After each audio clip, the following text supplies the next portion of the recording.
నమస్కారం. నా పేరు శ్రీరామ్ శర్మ. ఆవిడ భారతదేశానికి చెందిన స్త్రీ. ఆవిడ జర్మనీలో గత 15 సంవత్సరాల నుంచి ఉద్యోగరీత్యా ఉంటుంది. తిరిగి భారత్కి వచ్చేద్దాం అని ప్లాన్ చేసింది. తన భర్త ఇద్దరు కలిసి ఇక్కడికి వచ్చేద్దామని నిర్ణయించారు. జర్మనీలో ఉంటే లోన్లీగా పెరిగిపోయేద్దాం, ఒంటరిగా ఉండడం ఒక నరకంలా భావిస్తున్నాను, అందుకని భారత్కి తిరిగి వచ్చేద్దామని నిర్ణయించాం అని అంది ఆవిడ. జర్మనీలో ఉంటే ఏదో కోల్పోయినట్టుగా భావిస్తూ జీవిస్తున్నాం అక్కడ, అందుకే భారత్కి వచ్చేద్దామని నిర్ణయించాను అంటోంది. జర్మనీలో ఉండడం వల్ల ఎన్నో కార్యక్రమాలు మిస్ అయ్యాను, పండుగలు చేసుకోలేకపోయాను, వివాహాలకు వెళ్ళలేకపోయాను.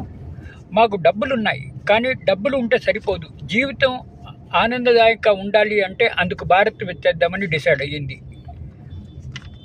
మేము భారత్కి రావాలని అనుకోవడానికి మా తల్లిదండ్రులు మిస్ అయ్యడం, మా తాత నాయనమ్మలు మర్చిపోతున్నాం, స్నేహితుల్ని మర్చిపోతున్నాం, పండగలు మర్చిపోతున్నాం, అందుకే ఈ నిర్ణయం తీసుకున్నాం భారత్కి వచ్చేద్దామని.